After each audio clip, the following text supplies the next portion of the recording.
Good evening. We're going to give it, of course, 5 minutes as per usual to allow people to come in.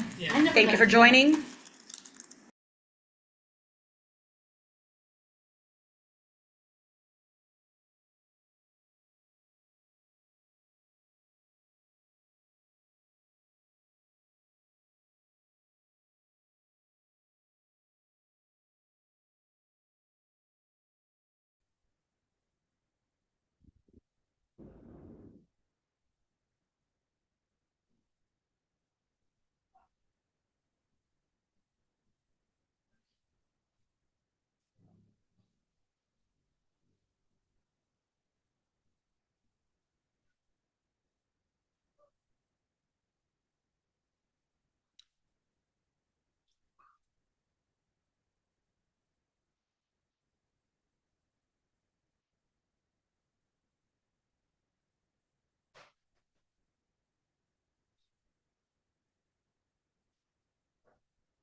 Okay, good evening, buenas noches.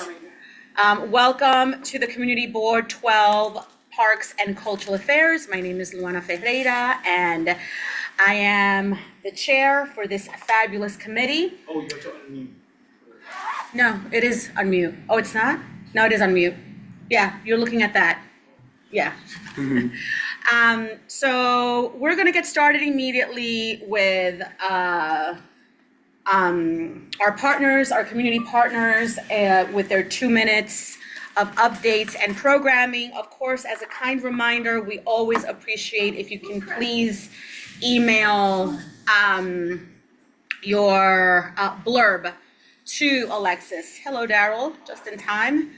Okay, I don't have much to report other than I'm looking forward to the holiday season. The neighborhood looks amazing. We have a lot of cultural projects happening, and hopefully the lighting of the tree on Dykeman also will be happening, I believe so. But I just like getting into the holiday spirit, all of the holidays. So with that, I'm going to pass it over to Catherine Hughes from the Morris Jamel Mansion. Catherine, take it away. Hi there. Thank you, Luana. I'm Catherine Hughes, the director of the Morris Jamel Mansion. And I wanted to let people know that while we have closed our doors to the public, we are still functioning on weekends. We have a walking tour that is available. It's a guided walking tour. It happens at 10:30 and at 10:30 every Saturday and Sunday. So you can do that. We also have Family Day that is free this coming Saturday from 1 to 3. Please join us. We're making pomanders, which are really wonderful, spicy, smelling great stuff for the holiday. And we are reading Twas the Night Before Christmas, one to English and one to Spanish during that 1 to 3 hour time. We also have another virtual parlor chat on December 17th. Who are we now and where are we going next? Which is looking at the mansion and the restoration that some of you may have heard about when we were together last month for the CB12 meeting. So if anybody has any questions about the closing, what's happening in the park, please let me know. But the fence is going up around the mansion beginning tomorrow. With that wraps it up for me. Thank you, Catherine. Can you just please remind the viewers until when the mansion is closed? We're going to be closed to the public for tours from now until May.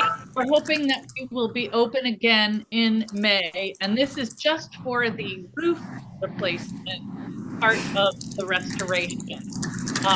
And so we can be in there on the weekends in the basement, which is great.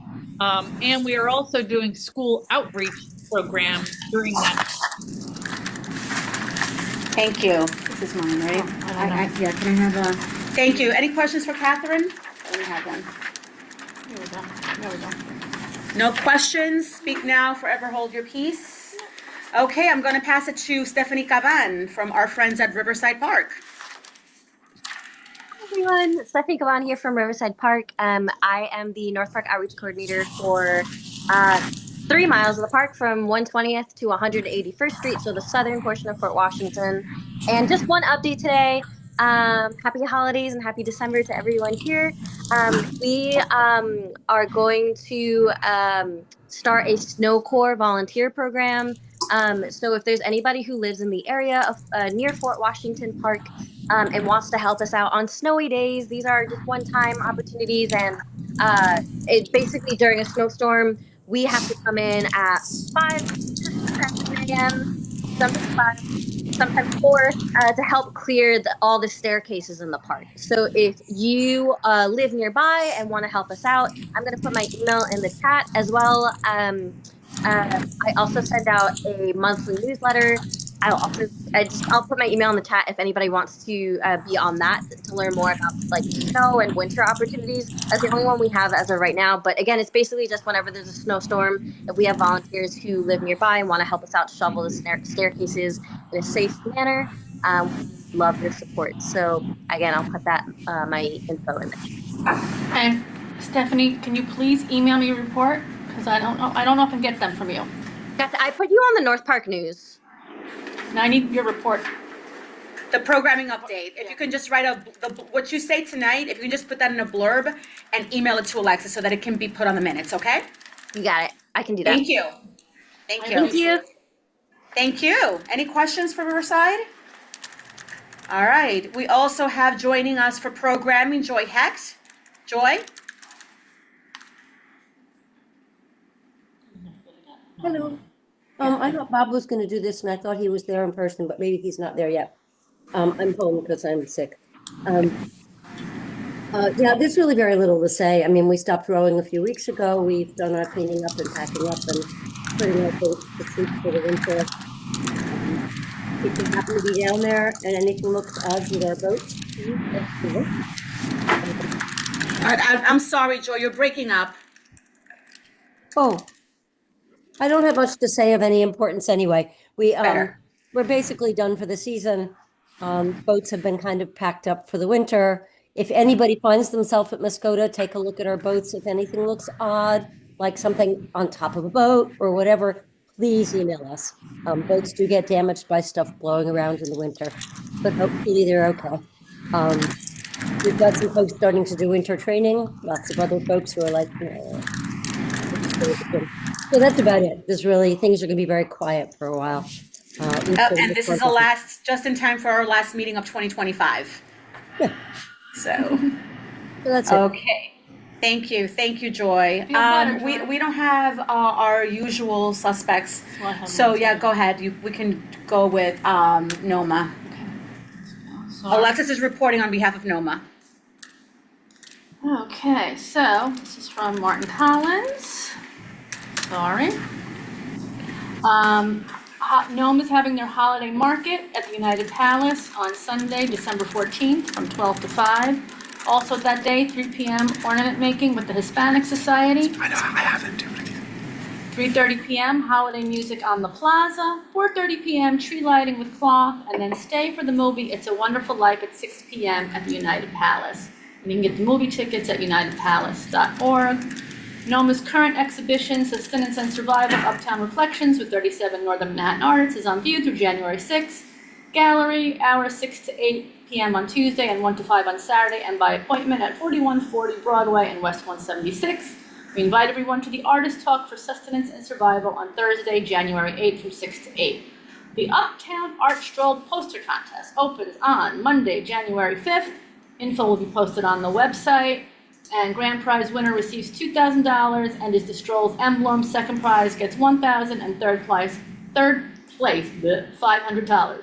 Mark your calendar for the 24th Uptown Art Stroll opening reception Monday, June 1st at the Hispanic Society Museum and Library from 6 to 8:30.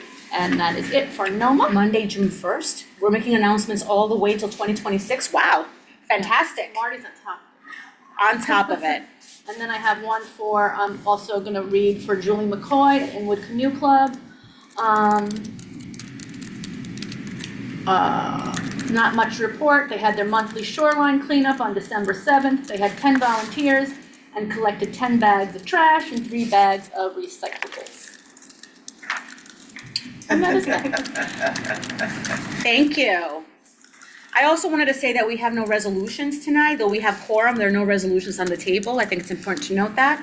I don't suspect that anybody would have questions because you're reporting on behalf of 2 organizations and you wouldn't have. So, I see attendees.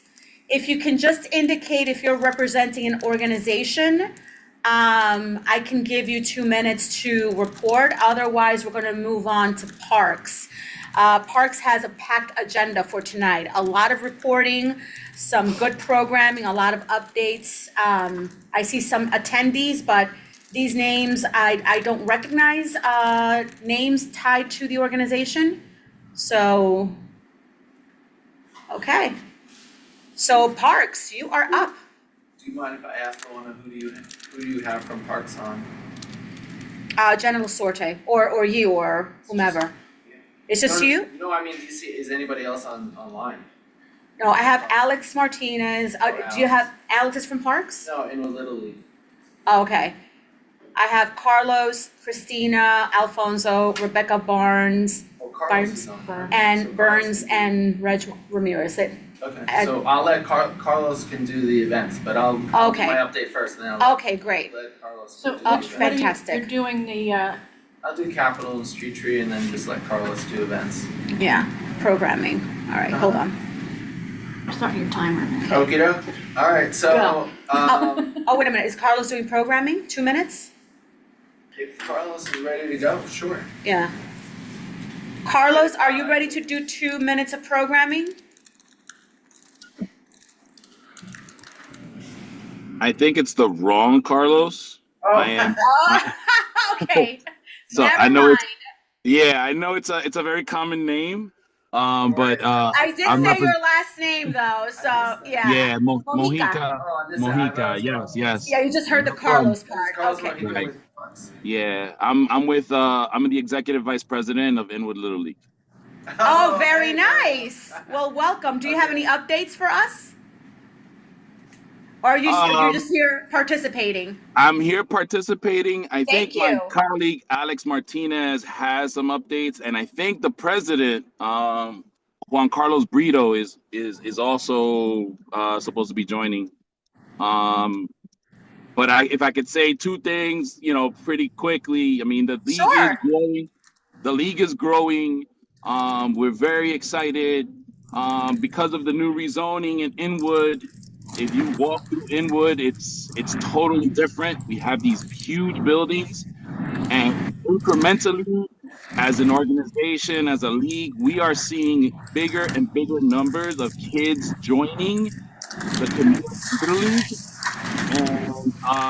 And in conjunction with Parks, we're excited about the work that they're doing and updating the fields in Inwood Park. And the prospects of the lights that are going to be put in the Tender Grove fields down on Field 6. So all of that stuff is very positive, and it allows us to open the doors to even more players in the community. Versus, when you're handcuffed, not having enough fields, it's tough to have to turn some kids away, right? And that's just a capacity issue. But with all the stuff, all the positive things that are happening in Inwood, we are going to welcome even more kids into the community baseball league. So thank you so much for those who are involved. Thank you. Tracy has a question. Tracy? What up, Inwood Little League? Question, is there a location restriction for children to participate? Like, is it between a certain area of Uptown? Yes. So unfortunately, with the closures of many of our colleagues, local leagues, our district has expanded well into Washington Heights area, and with that comes the issues of having enough field space to be able to accommodate for the large numbers. Off the top of my head, unfortunately, this is my second year as the executive vice president. Off the top of my head, I can't tell you with the specifics as to what areas we cover, but I know we go into the Heights now, whereas before we didn't. And it goes into the Heights from river to river, all the way up to the Bakersfield area of Manhattan. So we do see challenges with the fields, but as I said, we have been able to take on some of the districts that, unfortunately the leagues closed. So we were able to take on, Michael Busick Field, which we use regularly because we have a lot of kids that are in that area, that live in that area, and so on and so forth. So I hope I answered your question. Yes, thank you. Thank you. Thank you so much. welcome. Okay, so it's Carlos Acosta, but he hasn't joined yet. So Chris, we can give you now the time to present on behalf of Parks. Now, I understand that tonight Parks has 2 separate presentations. Correct. As per, thank you, and Yeah. that's good, 10 and 10? Perfect. Great. I don't even need that one. Thank you. And see, I'm glad I called out Carlos because we have to hear from him. We're gonna burn it. All right, so what's your last name? Heitman. Heitman. Heitman. And I should share my contact info. It's on the agenda. Okay, so just a quick rundown of our capital projects. We have one project in the bag. This is Riverside and 161st Street, the retaining wall reconstruction. As you may recall, this was the car crashed into the wall, destroyed it. It was part of a larger retaining wall reconstruction contract, so multiple walls, part of why it took a little while to get done.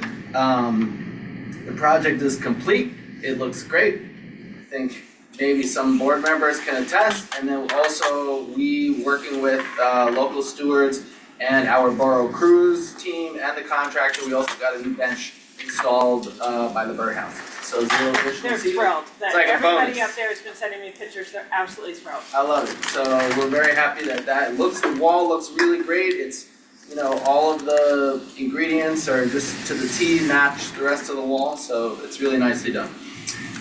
Billings Lawn in Fort Tryon Park, the lawn is restored. There's still some utility work we have to do. We are keeping that lawn closed through the winter. So sadly, there will be no sledding on Billings Lawn this winter, but we have Dongan Lawn in Inwood Hill, we have Lower Isham, and we have Lily Brown lawns that will be open for sledding this winter, just not Billings.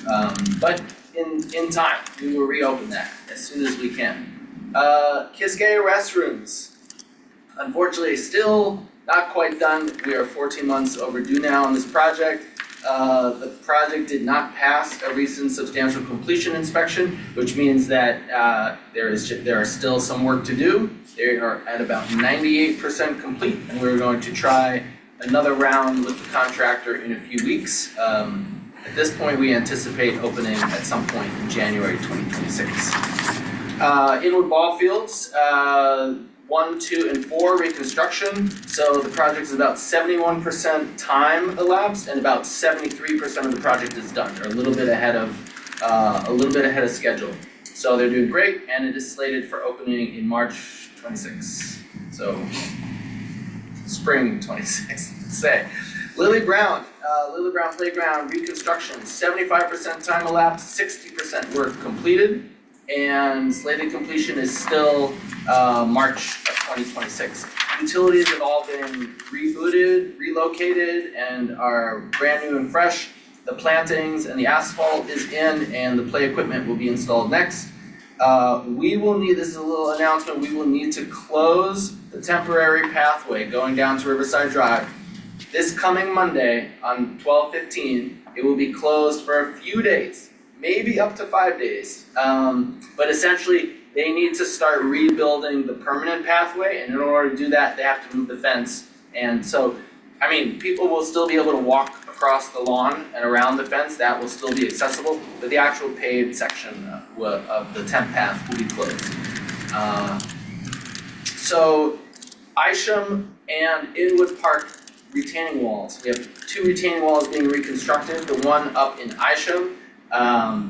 It needs some additional shoring. We have to go back to the Department of Buildings for some additional review. And so that one is slightly delayed. We're just waiting on DOB approvals to move that forward.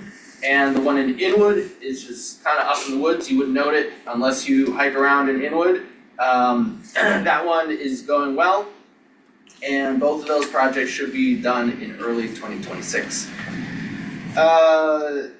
the 186th Street basketball court. This is a project that is just getting going. We got about a quarter of time elapsed, and it's a little bit behind schedule, again, because of retaining wall issues from the adjacent buildings. So, you know, this court is in between two existing buildings, and as they dug down, they, you know, realized that they need to do additional shoring to kind of make sure everything is secure. So they'll be catching up on that over the winter. J. Hood Wright, another retaining wall, so the fence, I think, is up this week. This is the retaining wall and ramp reconstruction over by the handball courts. The mini pitch will be closed for the duration of the project. It'll be about a 1-year project, and then when it's done, that entire retaining wall will be rebuilt. The ramp will be newly ADA compliant. It was not technically prior. And then the mini pitch will be restored at the end. The Peter J. Sharp Boathouse. This was supposed to be towed out to Red Hook and demolished in Red Hook. There are issues with clearance on the bridges in the Harlem River, so it is possible. They're still trying to tow it out to Red Hook and demolish it there, which is much easier. But if they're not able to do that, at some point in January, they may demolish it in place in, you know, on the Harlem River and then clean everything up from there. McKenna Square, close by, just a couple blocks from here. So I think I mentioned at DOT's request, Parks were expanding the scope of the project to include some pedestrian enhancements. We are planning to start a community input process in spring of 2026. As soon as I have more, you know, specific dates on that, we'll announce. And then lastly, but certainly not least, because we'll be talking about this more, Inwood Ball Field 6, the lighting project. So the design phase is still in process. The project is seeking approval from PDC, and so just wanted to provide a quick update on that, and that's the presentation I'll be making shortly. They were doing test borings last month, back in November, and you know, everything is going well so far. We'll talk a little bit more about that. So quickly on the street, I just wanted to give an update on street tree planting. So as you may have noticed all throughout Washington Heights and Inwood, trees have been going in like crazy, including 3 right outside this very building.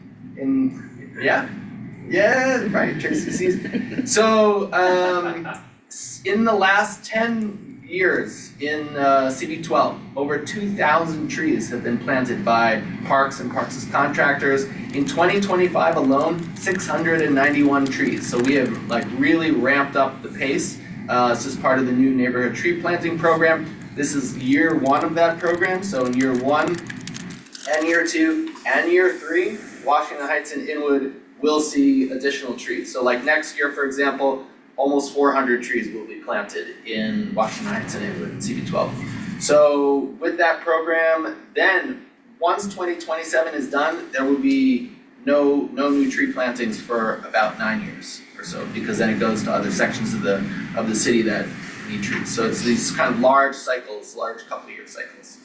So there will be like only like kind of spot planting in CB12 after 2027. So I don't know if Carlos Acosta is on. If he is, he can do a quick You will, events report, and if not, no, I'm happy he to do has it. not joined. Okay, not a problem. So, couple quick current events. I won't go into detail. New York Open Run in Inwood Hill Park every Saturday, 8:45 to 10:30. Meet at Isham and Seaman. Forest Fitness in Fort Tryon every Tuesday and Thursday at 7:30 and Saturdays at 8:30. Meet at the Heather Garden entrance, hosted by the Fort Tryon Park Conservancy. Roger Morris Park. I think Catherine maybe mentioned this, but if not, also Uncovering Uptown History, guided walking tour of Morris Trammell Mansion and Park every Saturday and Sunday in December. Tour 1 at 10:30, tour 2 at 1:30.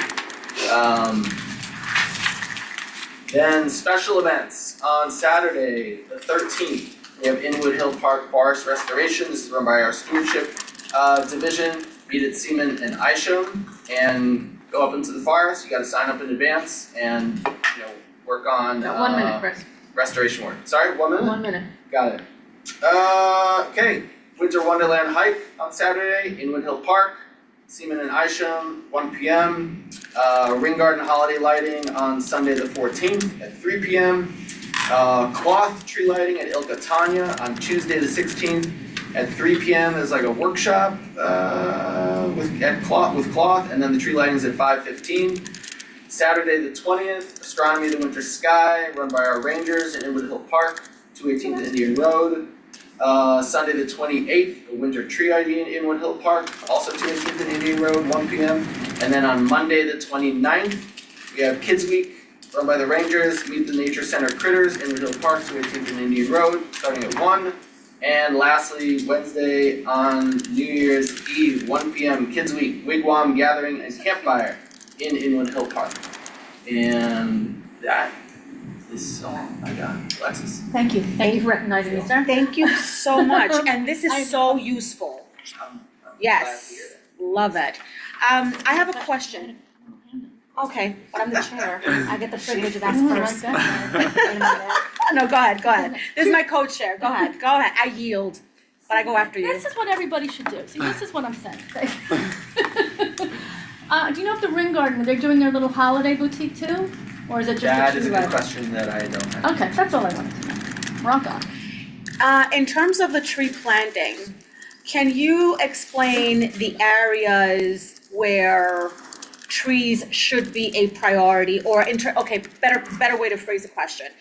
How is the tree distribution being done?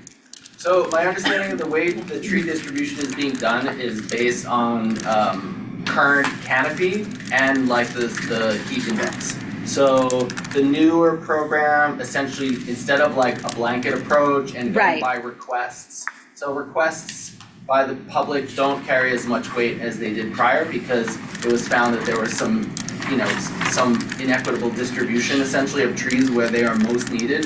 So the new program really takes into account all of these different factors. The parks website explains this in really good Fantastic. detail, and it's Thank you. kind of fascinating to read. I'm always amazed.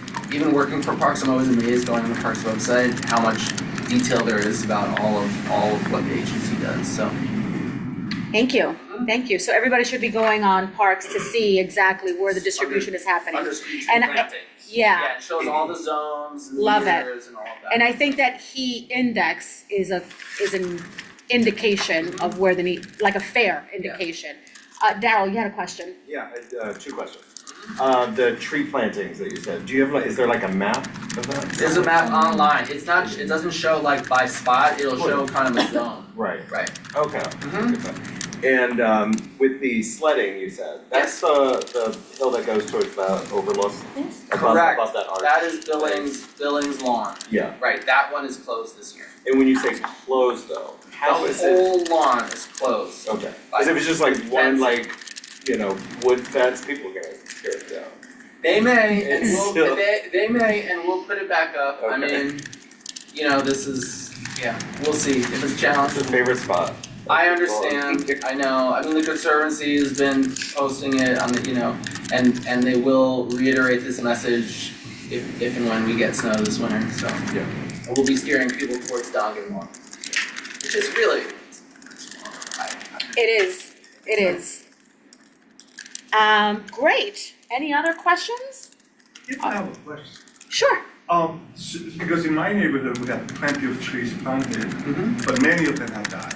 yes. So my question is there a follow-up process here? Yes, so most of the trees that are being planted in this cycle are being planted by contractors with the work being overseen by parks. And all of those trees are, I'm not 100% sure here, at least a 1-year warranty, meaning that the contractor is required to water those trees at the very least the first summer and extend it through. And then if that tree dies within that time span, the contractor is on to replace it, yes. Because there are many trees there. There are, and stewardship is a big challenge, so, within our stewardship program, street tree stewards are something that is really crucial, so, and these are essentially folks that volunteer, they are trained by parks and become street tree stewards and learn how to, care for the trees and, encourage planting in the beds and, in some cases mobilize and figure out ways to protect the tree with the surround. including watering, all of that. So, good question. Okay, Yeah, thank you. you're welcome. Thank you. Yes, Jody? Chris, do you suggest calling 311 to report these dead trees or is? That's a good question. It won't hurt to call 311 for sure. So if there, Well, if that was there kind are, of hard to tell which is dead or alive. Yeah. sure, I mean, But this they time were- of year. They were dead. Yeah. So, I mean, if there are, I mean, I'll share my contact info Yeah, with sure. you and, I can put you in touch with the right people. That made me think about another question, Chris. So then also, for example, my blog has one tree that was cut down because of that that bug that dries out trees and then you have to Oh, cut it because then it becomes an infestation. Is there a plan to replace trees that have been previously cut under this program? There is, yes, but tree by tree, it's hard for me to be able to say. It's better But- to but do like yes, an area first, but take care of the generally, areas, when yeah. they're doing their scans of the area, they're looking for where they can do replacements as well. I mean, we just lost a tree on Beak Street maybe, or somewhere just off of Broadway, because like a Con Ed ball was going in, so what they're doing now is they're looking to see, well, could a new tree be planted slightly east or slightly west of where that vault is going in. So anytime something comes out or dies, they're always looking to replace it if possible. Great. Any other questions? This is so exciting. Very nice. Any other questions? So Chris, you're next also because you're presenting a project, but would you mind if I allow Natalie Espino to do a quick programming update on behalf of the Hispanic Society? She just joined and it's only 2 minutes. Is that okay? Yeah. All right, Natalie Espino from the Hispanic Society. Oh, wait a minute. Hola, buenas noches. Buenas. So yes, I wanted to quickly, I'm Natalie from the Hispanic Society on 155th and Broadway. We have upcoming for to close out the year. We will be having as our colleague from Parks, Benjamin. We are part of the lighting, but I wanted to give a little bit more information about that. So the Il Catania Payam Park tree lighting begins at 3 p.m. at the Hispanic Society. Natalie, you're breaking up, Natalie. I know I'm trying to speak as loudly as I can here. Close to the We phone. are having no, I'm not on a phone. I'm on the computer. Okay. So we will be having starting at 3 p.m. in the Sorolla Gallery at the Hispanic Society in an ornament making workshop, so that all participants, and this is in conjunction with, of course, Community League of the Heights and the Broadway Mall Association. And then once people have all their ornaments made, we will be led in a procession by percussionists Annette Aguilar and Big Flaco to the park with our ornaments. And then we will hang them on the tree, generally provided finally by Parks. And so that'll be the nature of that particular program. I will also note that in programming, the NOMA Holiday Art Market, did you guys mention that? Yes, No, Marty yes.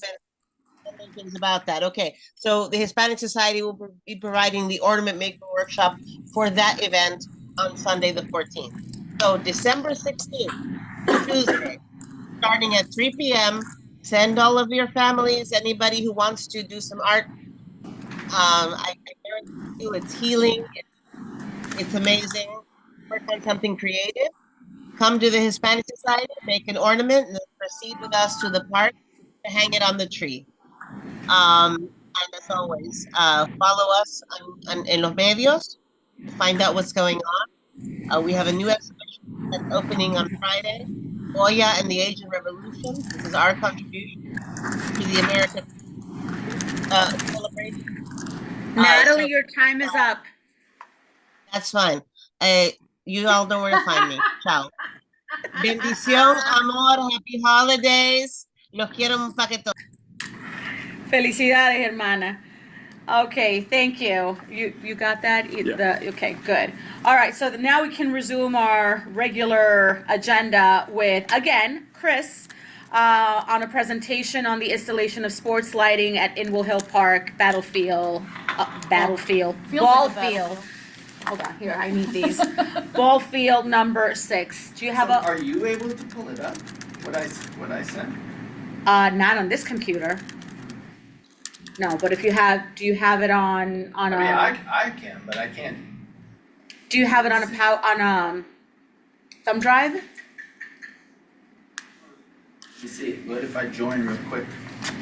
Yeah, if you Is join, there that would anyone be else on the great. agenda? Let me join real quick and then. I'm You sorry, wanna what's talk to that? me? Is Tracy still? Could you email Tracy? Or you can email Tracy Oh. and she can, Tracy, Let her confirm that. let her confirm that. Yeah, sorry. Yikes. If What am I Chris- confirming? If Chris emails you the PowerPoint, would you be able to project it for us from your computer? I can try. Let's get her done. It's Tracy. I'll put, What's your Tracy, email? what's I'm your Tracy? doing it. I'm putting it into the chat. So there it is. So you can Okay. see it. TracyMcNeil@gmail.com. Tracy M. McNeil. Sorry, Tracy M. McNeil. Thank you. TRAC. Why? No, you. I'll go to my email.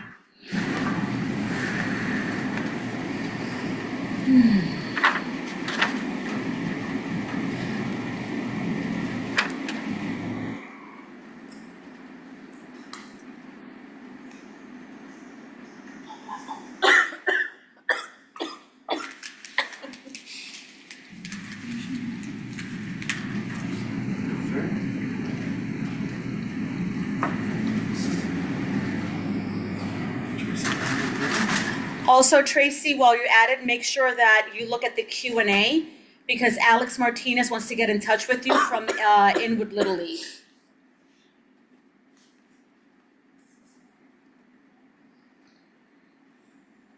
I put myself on mute. I'm going to talk myself so you guys know exactly what I'm doing. You're not sitting in silence. So I have the PowerPoint. I am opening it up in whatever this thing is. Do I need to do it? Or I could just scroll down like old school styles. I think we'll do that. And then what I'm now going to is going to that part where it says share my screen. Yep. So let me go there. There it is. Let me click on that. Let me go to share. Yay! Good, thank you. Awesome Very sauce. Let me good. shrink myself so you don't have to look at that. Can you see that? Do I need to try to make it bigger? Please say no. Can you put full screen? I mean, we can see it here fine. If you want to tell me what I need to click on to get full screen, I'm happy to do that. But yeah. This is fine. Let's Okay, not. sorry. You know, Gen X rears its head. Sorry, friends. Here we go. Thank you guys for the quick tech solution there. All right, so I think I mentioned the Inwood Hill Sports Lighting Construction Project. This is slated to go on Field 6 on the peninsula. This is a project that is a very long time coming, and I know that we have some folks from Inwood Little League with us tonight, so they can elaborate once I'm done. But essentially, this is it's a $2.1 million project that is really just focused on Field 6 out on the peninsula. Next slide. Look at that. So this is just context, right? This is Northern Manhattan, the top left, Inwood Hill Park, the bottom left, and the peninsula and Field 6, which is technically softball size field, but it's softball and baseball. You can see the nature center down on the bottom. Next slide. Okay, as we can see, the entire peninsula is in the flood zone, which should not really impact this project on any given day. The infrastructure is, flood friendly, whatever you want to call it. Next. Land use, it is a park. Next slide. Thank you. These are just a couple site photos. This is looking from the bridge out to Field 6. You can just keep scrolling through these from behind home plate, from the barbecue area, and from the north side. Yeah, these are just a couple other views of the field. So this is like the plan view. So this is just our tree protection plan. So where any equipment needs to come in, any heavy construction, all of our trees need to be protected. We take this very seriously.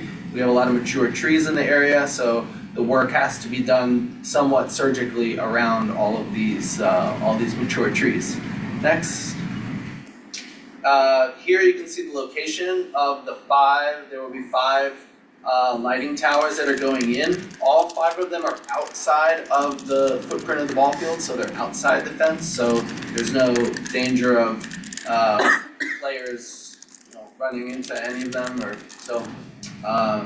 You can see there are 2 close in the infield, and then sort of 3 located in the outfield. And there's the nature center, which is where the utilities will be in the lower left. Okay, next.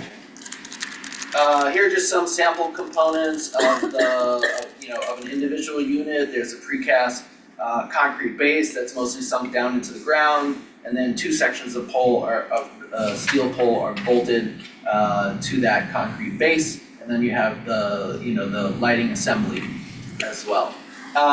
We should note that there are a lot of my guess is there were some concerns as this project was in development that this lighting project be essentially what is called dark sky compliance. So dark sky standards are essentially, there are a couple components to it. One, just that there's the least amount of light spillage from the site, so the lights are cast down as opposed to anything going up. We have a ton of wildlife obviously in Inwood Hill Park. That was a major consideration for this project. So it's the least amount of light spilled outside of, they're warm colored lights. There's a minimal, the goal is in minimal impact on the living species, so this would be bats and birds and other wildlife in Inwood Hill, and then just reduce glare in general from further afield. So as other sports fields, the lights can be very bright and kind of the whole sky glows. The goal here is to kind of keep the focus of the light on the field proper. So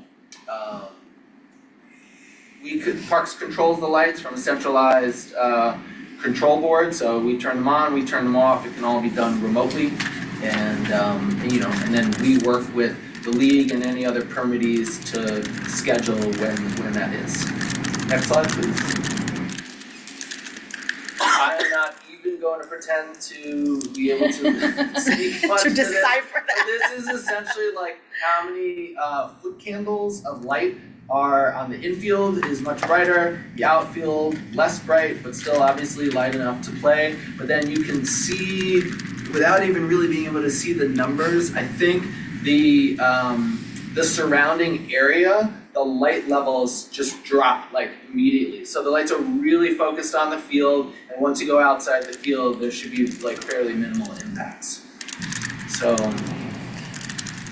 here again, without going into technical details, the idea being that outside of the field, the light levels are quite low.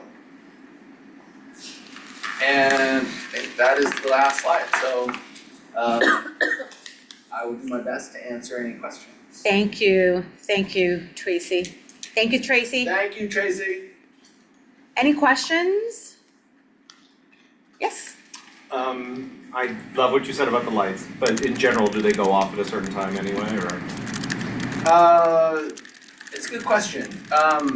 The folks from Inwood Little League, Alex is on, he might be able to answer this better, like how late they go until. I think generally lights go off at like no later than 9 or 10, but Alex will be able to speak to that better. Alex, would you like to answer that question with regards to the lights?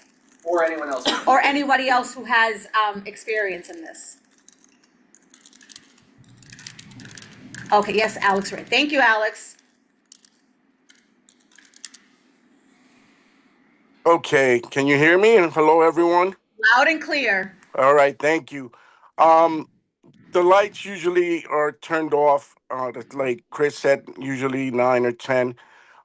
In the spring months, hopefully we'll be able to finish our games, which has been a challenge due to where the park is located and the mountain areas around it. And that'll help a lot. In the summer months, we'll be able to add some games, which are needed.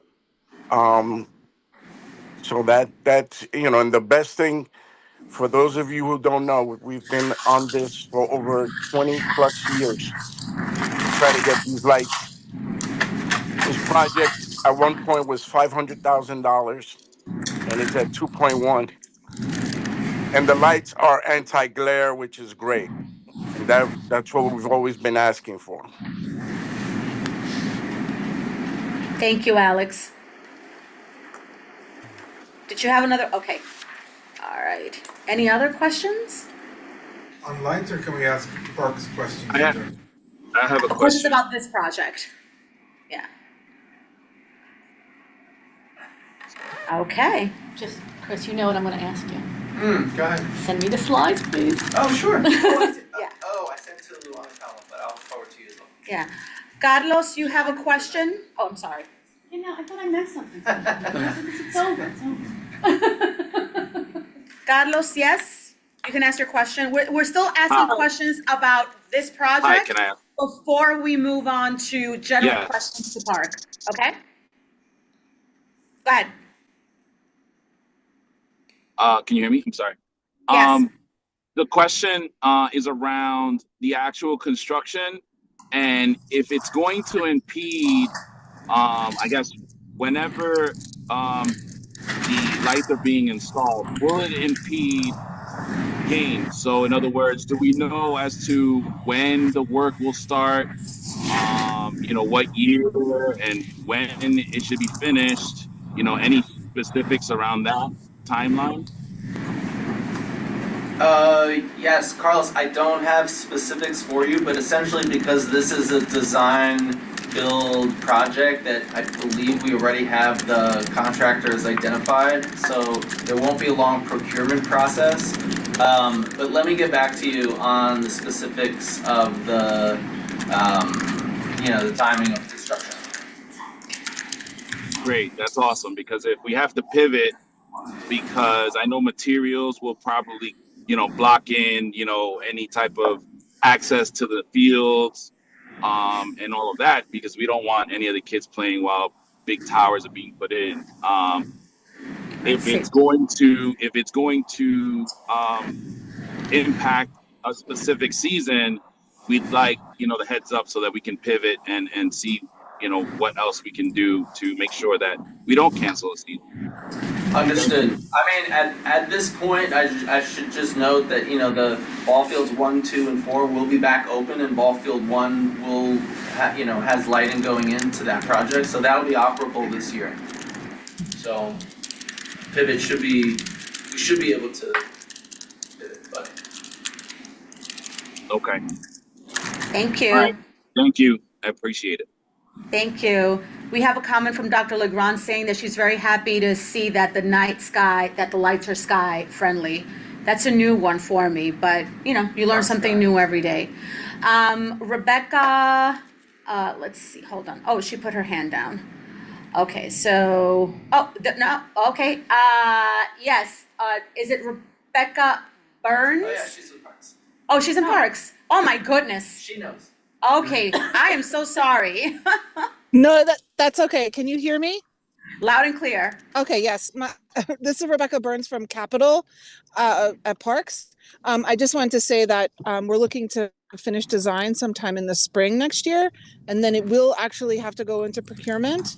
But we will make sure to coordinate that with any Little League seasons with Chris, and make sure that maybe the work gets done after the season. We wouldn't go in and all of a sudden go in right into a season. We would make sure we coordinate. Okay? My mistake. Well, that's good also. We don't want programming to be disrupted, so we really like that consideration. Also, another comment, Liz Ritter, night sky friendly, so important, really glad to see this. It's a good meeting tonight. It's a very good meeting tonight. Joy, did you have a question? I just had a comment. It's a comment for Chris. I love hearing you give presentations here, Chris. I feel like I get inspired that yes, there are things in this city that work. It's really hard being in parks, but I feel like you're so optimistic and congratulations. Makes me happy. Appreciate that, thank you. You're welcome. All right, let's see. I have no other questions from the committee. No other questions? Well, this is fantastic. Is there a resolution that will be needed for this, or I don't foresee, no, right? Sound like It's they not a did. proposal. If it's already in procurement and all of that, it's, yeah. Okay, I just wanted to make sure, but I'm quite sure that I'm in support We of this. just wanted to So, update the committee board. fantastic. Next, so before we get to the next presentation, I failed to ask if we have any questions with regards to the general announcements on capital improvements for parks. Did you have a question for parks? I do have one question. Sure. I don't know if you'll be able to answer this. Resident here uptown, and I know that Fort Tryon Park is a little bit of a different animal because we've got the trust and together. I'm curious about the path that goes along the northwest, and then down the hill, down From the to- cloisters? From the cloisters, Yes. yeah. You know, as you know, probably that path has really deteriorated. Yes. And there's been a lot of folks who are kind of, especially people who have difficulty walking, who want to be able to walk down that hill, but they find it very difficult in the summertime and in the wintertime. Yes. So do you know if there's a plan about restoring that path? When, how, or what needs to happen? So not only is there a plan, but there's actual money Oh, to great. do it. However, it's a state of good repair contract.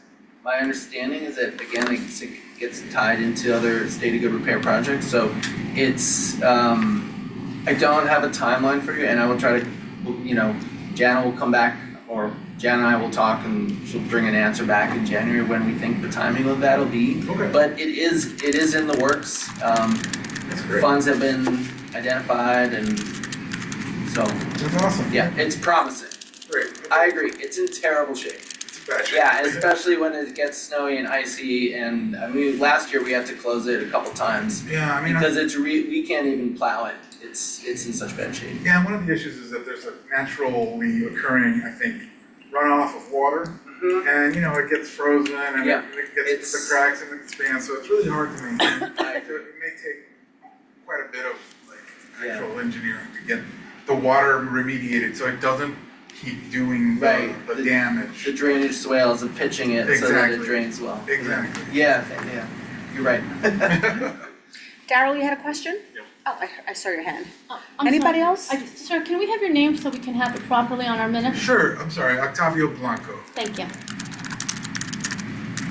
Okay, so there's another question, question from Dr. Legrand. If Parks is heading out, I have a question with regard to Isham Park. Contractors dissected the park, eliminating pathway access to the Park Terrace community from Broadway A train. They put up fencing and cheap plywood. The result is that folks on foot have eliminated the lawn of Isham Park. And beyond the fencing work, contractors have only worked on a section a few days.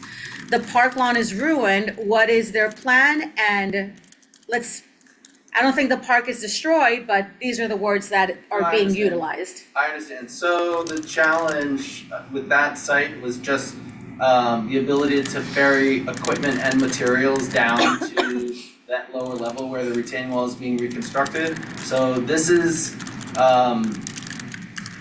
this is the project that has been delayed because what they understood to be the case with the retaining wall was not the case once they started excavation. So they are needing to do additional shoring, like an additional footing at the base of their retaining wall. This is where they had to go back to DOB for approvals of new design. They are waiting on those approvals and then they will start work again. When the project is complete in sometime in the spring of 2026, they will restore the lawn and everything that's been impacted 100%. So it is unfortunately, it is an inconvenience right now, I agree. I did kind of note the other day that kids were using the construction fence as like a just sort of pop-up soccer goal, and now there's like this mini soccer pitch like at the construction site, which is further deteriorating the lawn, but it also kind of was a nice surprise to see that, you know, it was being used in that way. But yeah. It's safe though, right? Resilience, Yeah, right? This is yeah. what we call I mean, neighborhood resilience. So it will be restored 100%. Not a desire line, it's a desire pitch. Very It's a good. desire pitch, yeah, is cool to see. Daryl? Yeah, I know last month Jana mentioned we talked about the Mulch Fest. And Yes, Mulch Fest. Yes, do we have flyers for that? Cause the hope was to put them where they sell the Christmas trees. I think there are flyers for Mulch Fest, yes. Chris may know as Right. much as I do, if not There's more. Raphael, the project partnership. Yes, for with Parks Partnership Board. for Parks. He sent some Because a lot of flyers. people Yeah. I can send them. Yeah, But no one's coordinating with the tree sellers to that have is a them good there. question. Yeah, a lot of That's a good people in the idea. community That's complain That's a about- really good we had idea. last year, but. And he brought up Yeah. Yeah. A lot of people from For the the community for the complain that the word didn't get out properly For Mulch until Fest. after the fact about So- Mulch Fest. Since I don't think there's a community board, another community board meeting until post Mulch Fest. Exactly. I should note, Bennett Park is not a Mulch Fest drop-off site. I will say that here. Again, It is- Bennett Park is not a Mulch Fest But drop-off. they sell trees like So a block from there, please- so if we put a sign there, that would be Please good. do not drop your tree at Bennett Park. J Hood Wright is a drop-off site. J Hood, We will- right, Yes, okay. we will at the corner of 173rd and 4 Washington, and then those trees will be transported up to Inwood, which is the primary location in northern Manhattan. So at Inwood and Isham, that is the like mulch fest central. And that's where the chipping weekend will be taking place. That's where the chipping weekend, and where you can get a bag of, freshly mulched chips, and it makes your house or the trees outside your apartment or house smell lovely for like a week or so. Oh, we, So the flyer's on the website. No, I mean the mulch will last longer, but it smells The really smell, well. It yeah. smells amazing. Drop off begins December 26th through January 11th, and the chipping weekend is January 10th and 11th. But do we have flyers somewhere? That's the question. And also, do you have maybe We'll like share a those. centralized list of maybe the vendors, so they can just put it out there from Jump Street? That's a good question. Because a lot of the vendors, not all of them, but a lot of the vendors are permitted by parks. Just maybe a So gentle those shout? maybe, but I don't know. I don't know if there's like a broader list of the vendors. It's a good question. So I'll follow up with Jana and Carlos on that. yeah, but that's a really, the partnership of like, okay, you're selling trees in our Do it ahead of neighborhood. time. Yeah, Pick up I your love it. tree, now I you love know. it. Let's see if we can make it happen. Liz Ritter is also saying, can parks please put signage around Bennett to reiterate that it is not a mulch fest site? We can try. Yeah. I mean, we know they're gonna be no matter what, but it's okay. I think in past years, it was encouraged to be a drop-off site. It's just that last year we were overwhelmed with the number of trees, and this happens, I mean, they get dropped off, everywhere, at any park. Maybe we could So put them where do- the Amazon truck is, so the Amazon truck Oh my doesn't God. park there. Don't get us That's all another started. story. Amazon. So, and I totally forgot that we've spoken about this last year.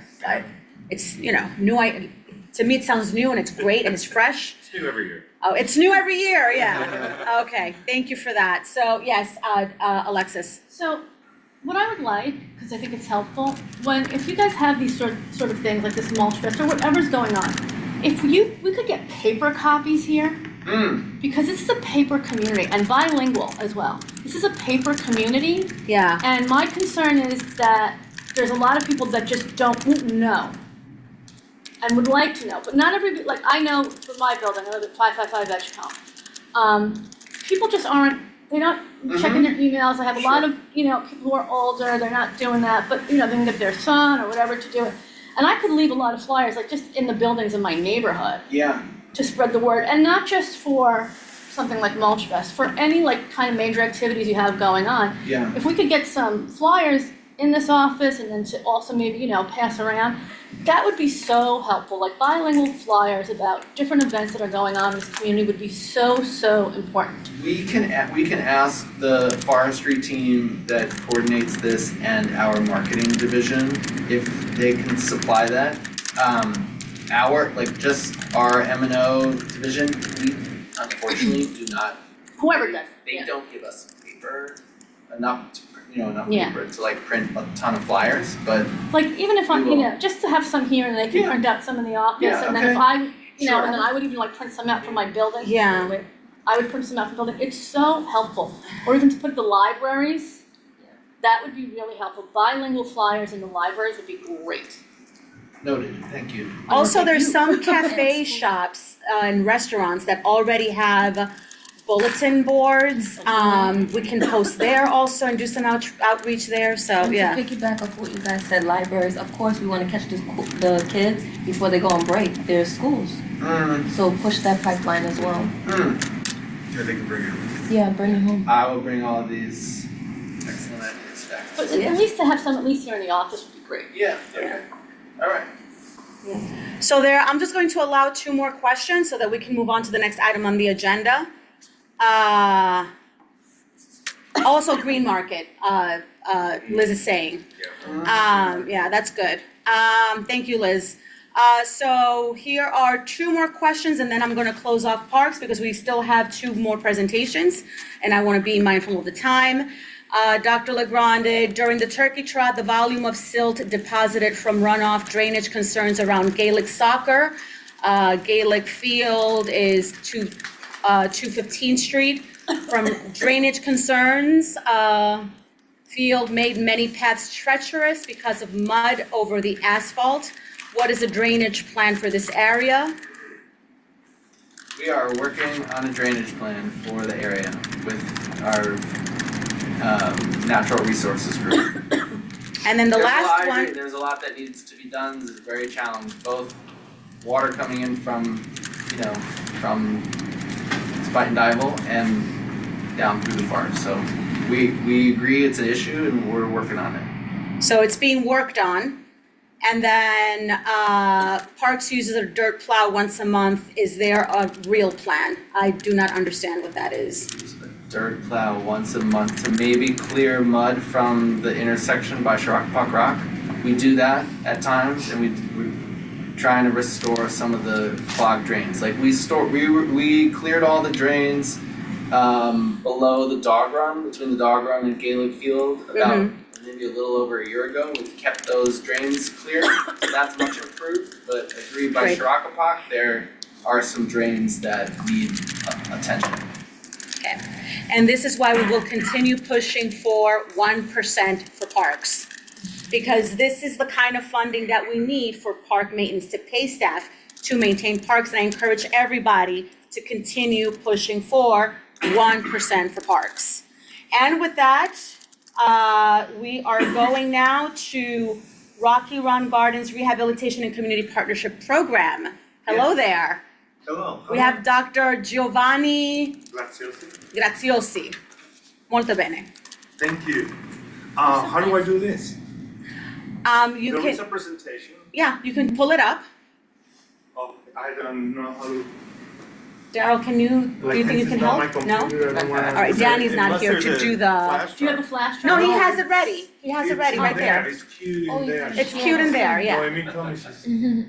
Yeah, I just don't know. I'm gonna leave my house at clock. It's cute. Here, I got it. Let me see if I can do this. Let me see, that's like big on screen.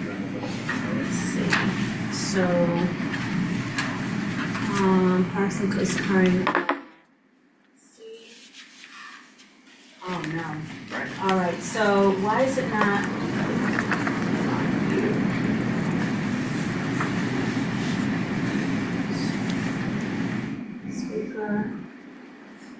thank you for your patience. Danny's not here, who's usually, oh, here it is, okay.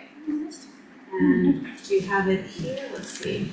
Where is She it? said it was in the queue, I don't know what she meant.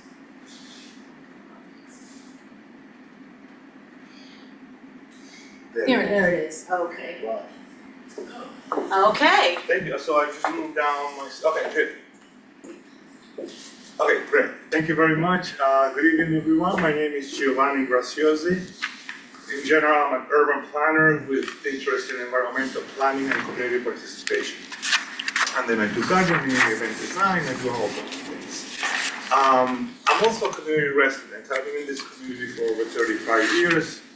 And I've noticed how much we've changed, all the phases that we've gone through. And what I'd like to talk to you about today is sort of like the future phase that I envision having a beautiful community full of gardens everywhere, blooming everywhere, everybody's happy, everybody's working on the gardens, and it's utopia. So, with that in mind, I'm being a long-term community Oh, resident. they can't see it. I'm so sorry. They cannot see it. So, hold on. Maybe you can share it from this computer. Hold on. Yes, thank you for that. I'm coming. Let's see. So, if this is in the queue.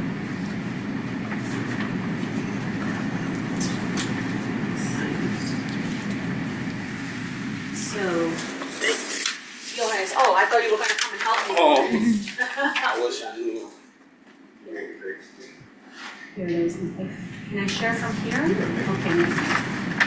Yeah, sure. Share. And here it is. Yeah.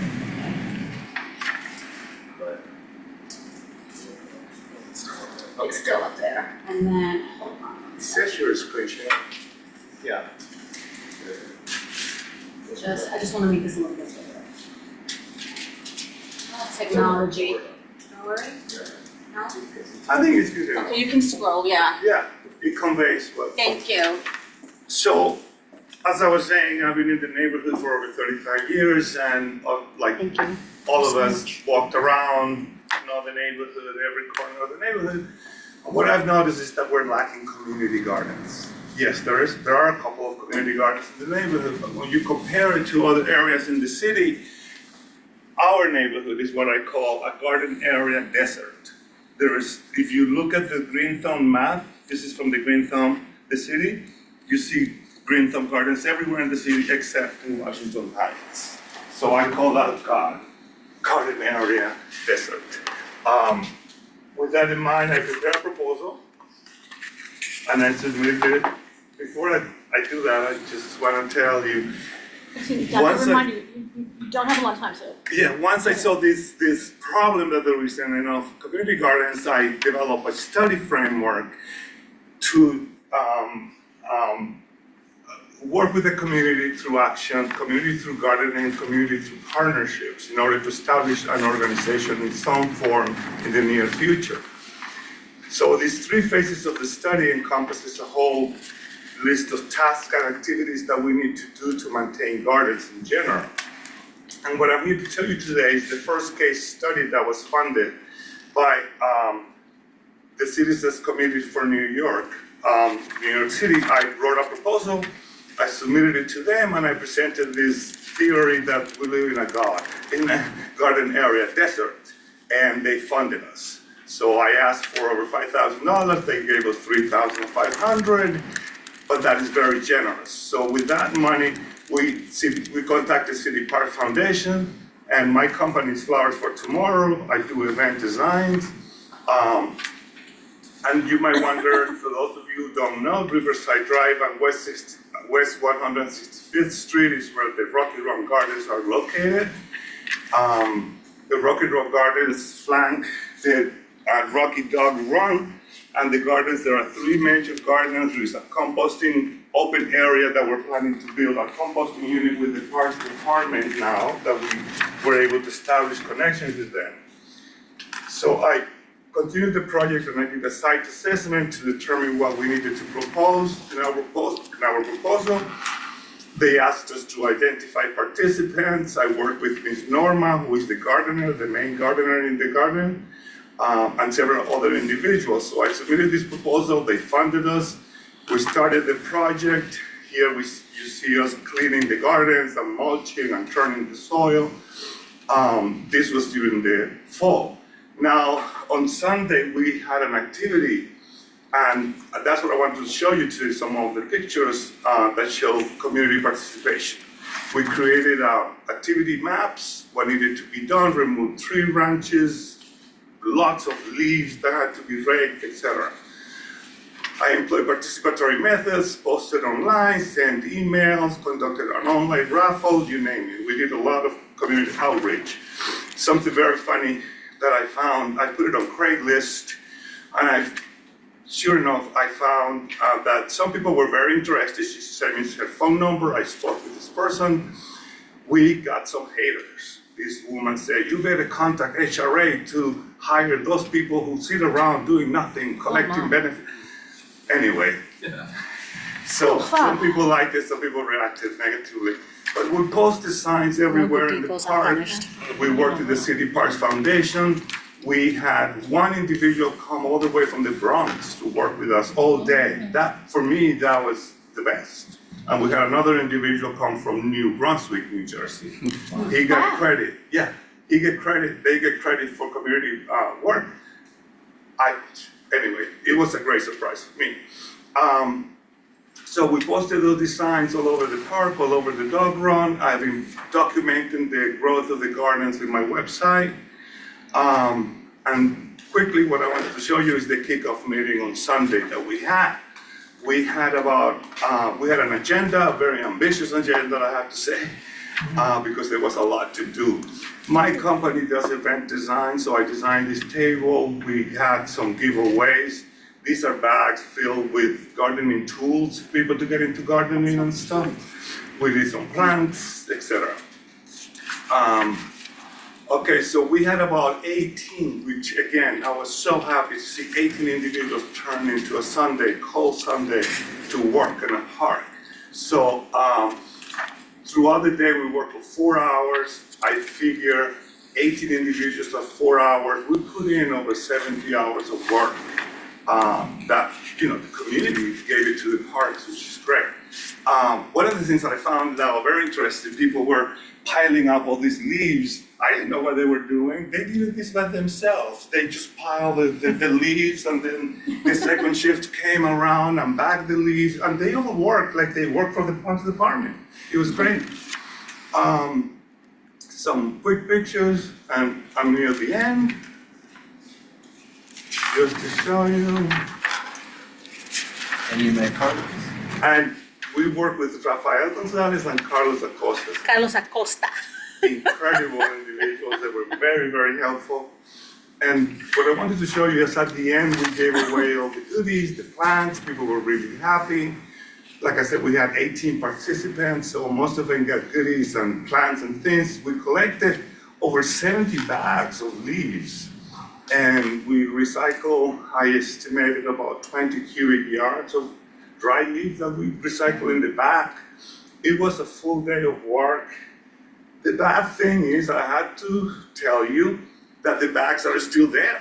The park department hasn't picked them up. That's funny, because that's the question I just asked myself. Yeah, I spoke to Rafael, emailed Rafael, and he said, I'll contact Carlos and we'll do it. But I went this afternoon and they're still there. We'll work on it. I just feel that if it rains. Yeah, we have a partnership with DSNY this year too, where if they're in clear bags so we can flag this for sanitation and they can help us and we'll go into. Yeah, but we'll have to schedule. If it rains, the whole work is gonna be. It'll rain tomorrow. And that's pretty much it. If you have any questions, that's just in the night that I was walking by and I was like, oh no, these bags are still here. So anyway, that's my presentation. Is the beginning of a big project. That was Thank you. Dr. Leslie, I am notoriously ornery, and this actually made me smile. It's very hard to get me to do that lately. So thank you. This is That's great. good. Yeah, it's a feel good Ornery, project. cranky. Come on, Chris, you know I am. I know who I am. It's all right. By the way, we have I budgeted for 4 more meetings, 4 more meetings, one of which will be a full disclosure of how the money was spent and all that, because I don't want any misunderstanding. So we have 4 more meetings planned ahead that the community is getting together. So make sure you like email, the Yes. board, and then please come to Oh, the now that I found out this wonderful. Yeah, group, I because it's a will. great way to keep everybody updated and interested Yeah. and recruit. And also reach out to high schools because kids have to do community service Right. credits Right. in order to Right. graduate, and that would be a great. I wanted to create an internship of sorts, but we did a raffle online and we didn't raise enough money. But I'm thinking it's free, so the kids in high schools have to get community service credits. Oh, they get credit just. Yeah, so they have to Like get the that. kid from Rutgers, yeah. Well, no, and this is for high school. Right. So they need it to graduate. Mm-hmm. So you can actually reach out to maybe some of the Perfect. high schools Excellent and idea. offer that up so they can come and do And community they service. learn the gardening. Yeah, and they get credit.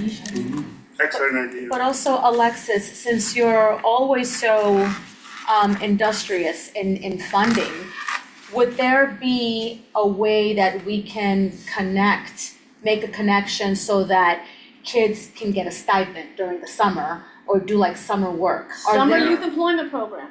So apply for starting in like Get into the, So SYEP in January, just go to that website and just make sure you get on the mailing list, actually go now. Get on that mailing list, and then, it's a way to have, and then they get paid. Yeah. You don't pay them, but the summer youth employment, the city pays them Oh, it's a through- wonderful idea, yeah. through the Division of Youth and Child Development. So that's a great way. And it's a nice way for youth to be Yeah. off the street. And also too, and if you get a group of them too, it's a nice way for them to connect. Like I realized, I made a mistake once with SYEP and kind of like kids really, there weren't a lot of kids, so I think part of the reason was they weren't connected with a lot of kids their age. But if you get a nice group and they're all like the same age, it makes them wanna come there, it makes them, connect socially. And I know Parks uses SYEP, don't you guys use SYEP? Kids? We haven't in Northern Manhattan for a few years, I think, but throughout the borough we do. Yeah. Yeah. Thank you very much, that's a great idea. Yeah, absolutely fabulous and really Thank exciting. you. And I did mention to you earlier that there is a couple of other people that I've been meeting with on the renovation of the Rocky Run Dog Park. Right. Because Councilman Abreu has allocated 1.2, right? Yes. For that Rocky Run. So are you also working with this group? As a matter of Design fact, plan? I don't like to gossip about the community, but there is a lot of discrepancy of opinions between some users of the park and the people who make the decisions, like usually right. happens.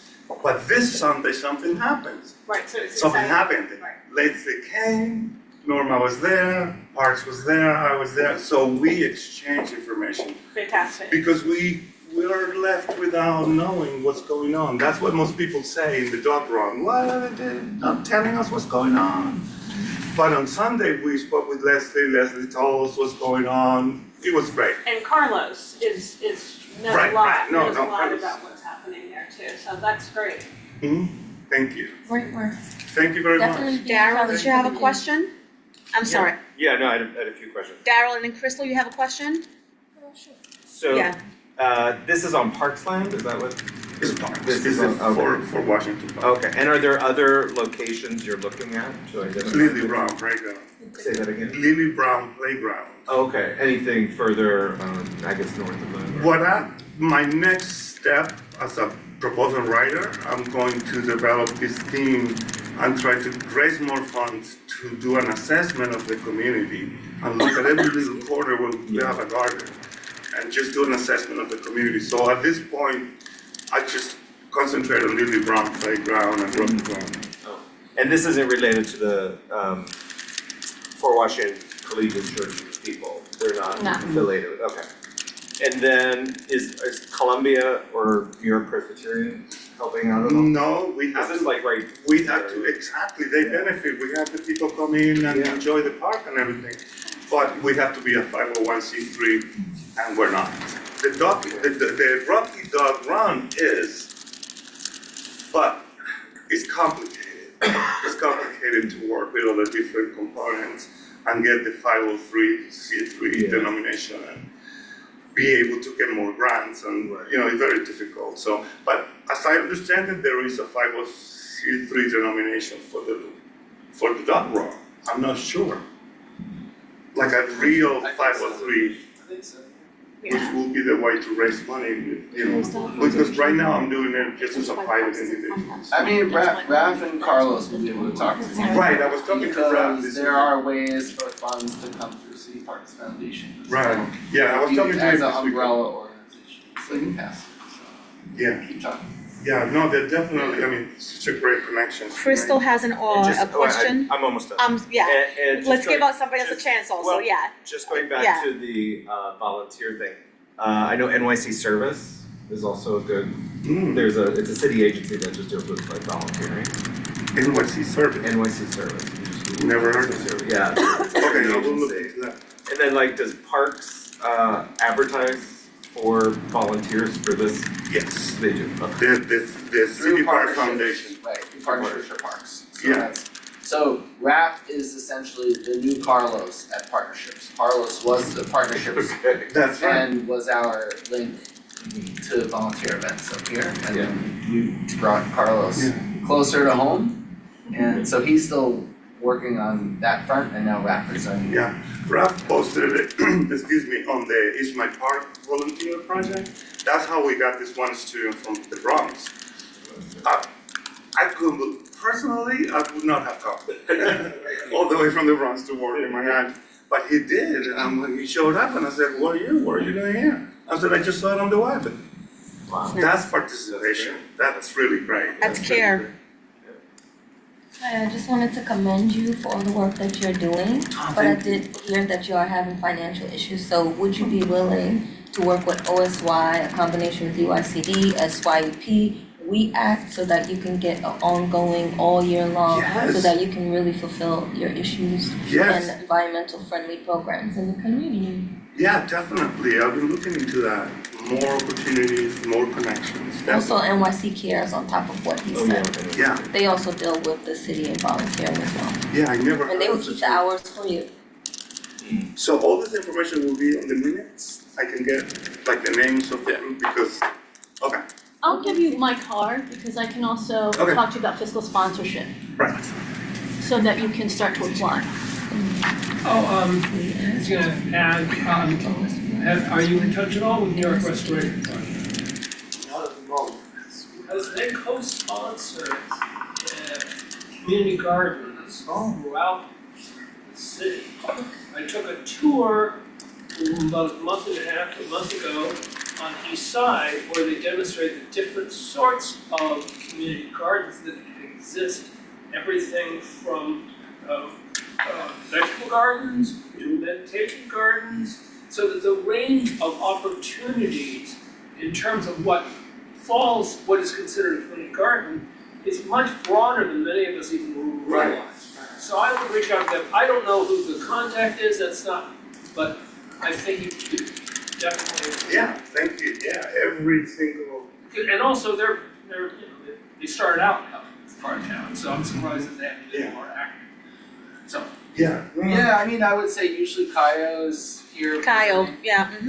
For NYRP, they do have the Riley Levin Children's Garden up at Sherman Creek, and they do tons of urban gardening workshops up there throughout the growing season. I agree, they're an amazing resource, and we have it. Yeah, great, okay. So another organization that came through the chat, Joy was nice enough to put in that another organization would be harlemgrown.org. And that will be on the minutes I've too. heard of it. I have a really good connection with them. They're a community partner for my day job, Harlem Grown. Harlem Grown, So yeah, I'll I've heard create- of them. I'll create an introduction to you. Definitely, that's a great connection, yeah. Thank you so much, and by the way, the community asks for vegetable gardens. I'm more into flowers, but they want vegetables. Thank you very much. That's more labor intensive because the vegetables eventually have to get picked, you know, so, yeah. Okay, One well, thing at thank a you. time. And, no good deed goes unpunished. You have this great idea and then somebody always wants to, be the Grinch, anyway. Well, thank you very much. Thank you for this, thank you. And Now we're moving to the naming of Sally Fisher. Chris Whitney is on the agenda, but fantastic. So, yes. I invited Chris. You invite me. Right. Yeah. Because he founded Friends of Inwood Hill Park with Sally Fisher. And for those, I know we've been saying this, but I'll just repeat it for anybody who is new. Sally passed 3 years ago, it was November 29th. And that means, right, we can name things in parks after 3 years. Steve Simon told me that. Trust me, he made sure I knew that. And, we floated some ideas, and people are here online to also listen. Sally was much beloved. She wasn't just a garden volunteer. She did soil testing, she did water testing. She was so committed to the community and to parks. So we wanted to name something in her honor, and I asked Chris to come and talk about what's going on with Inwood Hill Park and to discuss what could be a good idea. He mentioned something about a pollinator garden, and so Well, I'm gonna yeah, take the of reins. course, thank you. One of her great joys was planting flowers, especially to support the pollinators and the butterflies especially. And we've been in talks with Northern Manhattan Parks about redoing the entrance gardens at Seaman and Isham. And we talked about those gardens right there as a main entrance to honor Sally. And it's very fitting because I was going back through my archives, and our very first event for the Friends of Inwood Hill Park was right there at those gardens. We did a planting of flowers there. So I think with the timing of redoing the entrance there, and we have some funding available and some support in the community, that I think would be really fitting to name those entrance gardens in honor of Sally. And what is the timeline for that, like, with the funding for that, how is that working out? So we have some funding, and we're in discussions with parks about the exact timeline and support with getting like approval of plant material and things like that. But I think the hope is that we would kick off planting things and redoing the gardens in the next planting season. So in the springtime. Spring of 2026. And what do you think is, for your opinion, what would be for your heart, really? It's at that park, you think that's like the great spot, the sweet spot? I think so. Like I said, that was where the group had our very first event. Sally lived right by that entrance and frequented that entrance. And our Earth Day Festival was hosted there and is hosted there. It's a really focal point of the Friends of Inwood Hill Park organization. And I think it's very fitting to have that spot in honor of her, and with also the gardens, which was a great joy of hers. And that was one of the last projects that we worked on together, was planting, not in that area, but right along the forest edge. So to continue that legacy, and gather community to help with the project, which is what Sally and I founded the group on, was bringing people together to make the park better. And I think if I don't know if we could organize like a day like in honor of her, I think a lot of people would come out to help. I agree. So, if you just email us and, let's think of a date, that maybe we can, start to create a momentum about it and create an event around it. Yeah, I think there would be so many people would show up. I agree. Chris, is there a cost for naming anything? Has that come up? I haven't heard anything. I'm just asking, who the heck knows? You're talking for like a plaque Yeah, or something? I have a question. That's a different story than the itself. Yeah, like That like a could be plaque. raised by the group, I think that could. friends. if you know, put the word out like as a little fundraiser for that, I think that would that would go very well. So and there's a question in the chat. So the cost of building the pollinator garden would be sort of like sponsored by Friends of Inwood Hill, and then we can provide the signage, the plaque, whatever it is that's going to say, this is in honor of Sally Fisher. Are there any kind of protocols in place, Chris, that need to be in place in order for us to provide the signage through parks? Yes. Okay, so we need to think about that also. Yeah, I'm thinking about these things, you know, so. Parks' signage protocols Oh, have been yes. completely rebooted, like, I think just before COVID maybe, or during COVID. Right, you have to have the logo and, yeah. Right, so it's much more, I think it used to be much more kind of free-flowing, so it's much more restricted and uniform now, so. I mean, And involved, that's something I suppose, what's that? involved. Yeah, I mean, I think my understanding is in the past, I remember this too, there was just, different boroughs and different parks and park groups and, there was just signage was kind of like uncontrolled. And so it's much more uniform, now, and there are more restrictions on it, so we'll work with Friends of Inwood Hill Park to do our best to honor Sally and, so. Natalie Espino is asking, please give more information on the location proposed. I don't know what that means, but So it's Seaman and Isham. Seaman and Isham. I have some pictures I can email. It's like right between the tennis courts and ball field one. Okay. Main entrance, close to the park house where the restrooms are. It's a semicircle, and along the semicircle, there's existing gardens there, along the semicircle, and then on the wings of the semicircle, there's more gardens, so all around that entrance, there's gardens. Four locations? Yeah, there's 1, 2, 3, 4 spots. Yeah. Fantastic, thank you. Jody, you have a question? Well, just in follow-up to your question, which I thought was great, is that parks may already have official signage for something like this, that they do as a part of a co-naming. So we probably should just explore that first before we even consider doing anything. I think the idea is like, do they have some kind of official guidelines on this? And they may, and then they actually they may have their signs. I don't know. But I don't think they have a sign readily available that says Sally Fisher. No, but they may- That's what I meant, yeah. No, but they may have a policy and they. Right, that's and what I they may meant, be yeah. providing the sign. Right. Right. Is what I'm For saying. sure. Oh, Have okay. her name on Got it. it, Like got say it. Now I Pat's- see like it. Like licensing. Like Pat's Lawn, for example, right? Pat's Lawn named after former, I believe, former council member or former in Inwood Hill Park? Like Allison's Walk. Allison's Walk, right, so.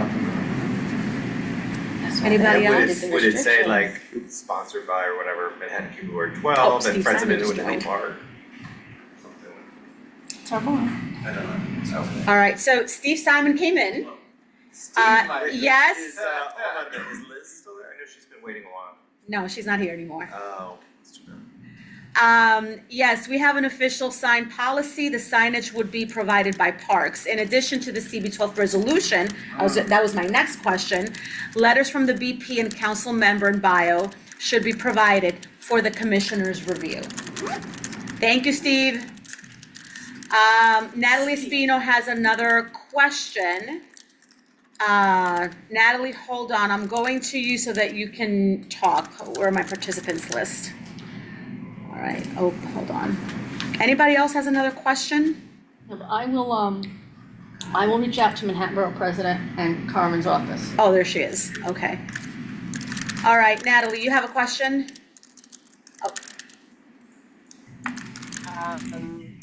Me oyen? Yes.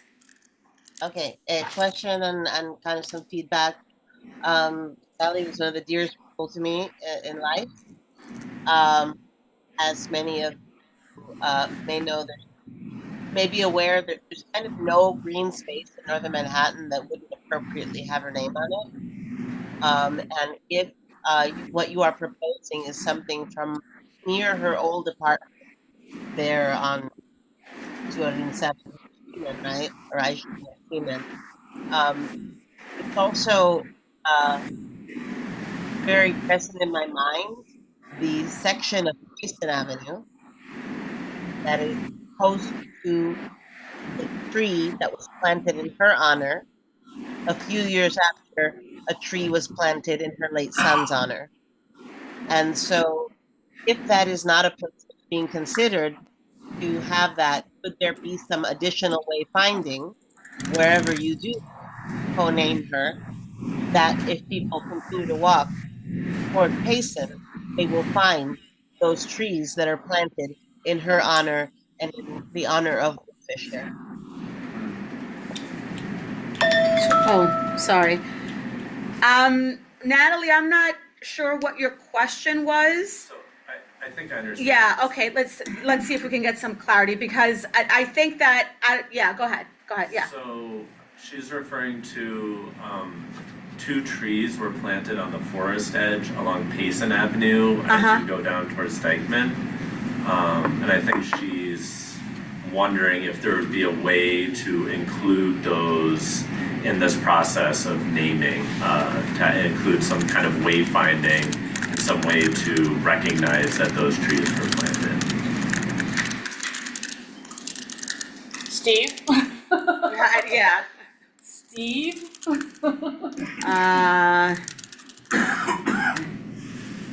Okay, I don't think we have an immediate answer at the moment, but it will be taken into consideration at least. Anybody else has other questions? So, Chris, I'll do an email, I'll start an email between Porfirio Figueroa and Carmen's office and get those support letters, and then we can draft a resolution once we get those support letters. Does that sound like logical next step? Also a timeline perhaps of beginning, like the conception of this project and then the timeline for completion, and then have a tentative opening ceremony date. Well, Right. it would start, you would say the planting season starts in April. So, Yeah. but that's something we can figure out. Yeah, we could figure out the Yeah. best time. So once, I get that information, then I'll send off a little something. And then once I have those letters of support, we can bring it back for a resolution. Steve Simon is saying your resolution should also include that that Sally held the Mulch Fest and e-waste events in this area. So in terms of collecting biographical data and her involvement with the board, we can certainly, excuse me, do that to be included. Let me take a screenshot of that. Any other questions? Yeah, I had a question. In terms of like the maintenance of this, like that's something Parks is going to take on, is that? That's No, that's something we partner with Friends of Individual Park. Okay. Oh. There's not much cost to it that's needed, or is there funding that's? So we can source some plants through the Parks Department, but like specific plants, we would have some funding for those specific plants, and then the ongoing maintenance would be through volunteer support. So during the growing season, we aim to have at least once a month a volunteer event, so we can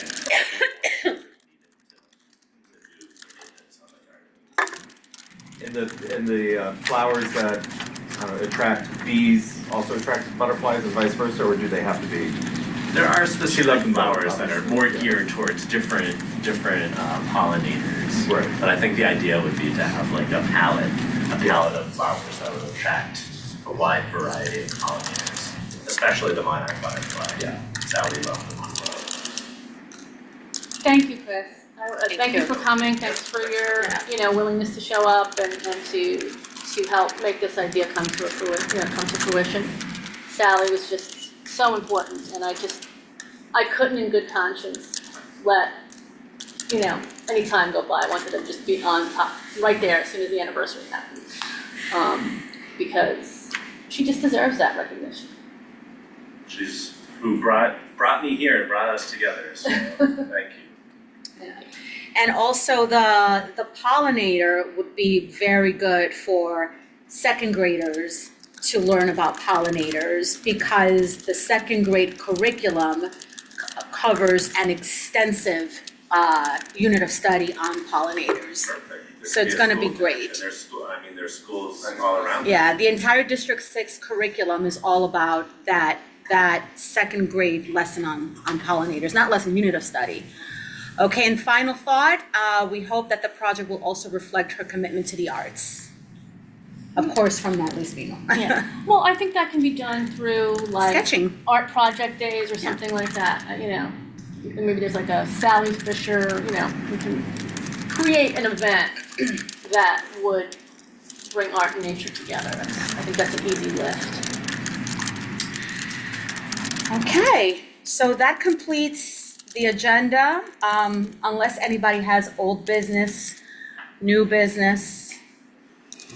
Yes, Hi, it's Octavio Blanco again, I'm a resident here. yes. I wasn't planning to ask, but I wasn't planning to come, but I came. And since you're here, it's a kind of a sticky wicket because it's a park question, but it's not a parks question because the park in question is Dolphin Park. I don't know if you're familiar. We've been talking about this Yes. for a very long time. Yes, I know, And yeah, My what is your question? Okay. Yes. I guess my question is, how can we secure some type of insurance policy? Because that seems to be the holdup with the Port Authority in terms of opening that park.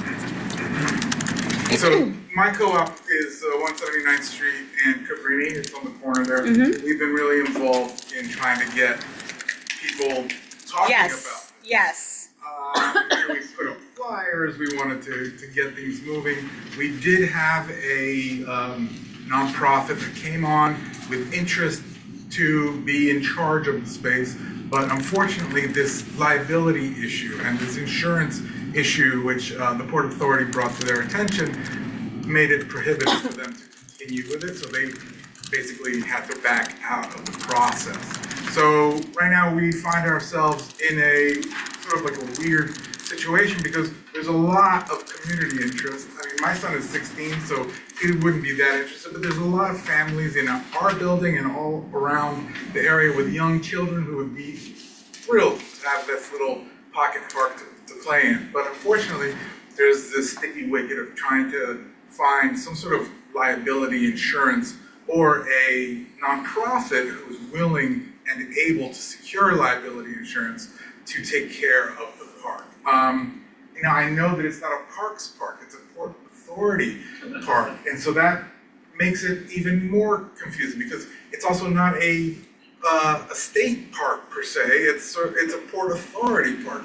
So we're in this situation where the park is just there, it's pretty to look at, but it's locked and nobody can actually use it. So I don't know the answer, whether there's like a process that we can engage Port Authority to carve it out from their jurisdiction, maybe, and assign it to the parks or to the state, so that perhaps we can take it away from whatever fears they may have, because they do maintain it. They go every day and they clean the area. They go into the park and they clean inside of the park, and then they leave and they lock it up and that's it. So yeah, it's a waste. And me as a resident, I would like to see children playing there. Right. I do understand that there are possible like issues around maintaining the security of the park and making sure that it's open at certain times and closed at certain times. But I know that those are issues that we can very easily overcome because of the interest within the community that I think is there. Anyway, that I know it's not not Yeah. under your jurisdiction. Yeah. And it's also not under your No. jurisdiction. But Unfortunately. as a community, we need to find a way to prod the organization under whom it is. Okay, so we discussed Dolphin Park. We have been discussing Dolphin Park for the last maybe 2 to 3 community board meetings. And you can go on YouTube and see the discussion at hand. And some of us have been in conversation with the elected officials, with our elected officials. We've done outreach to a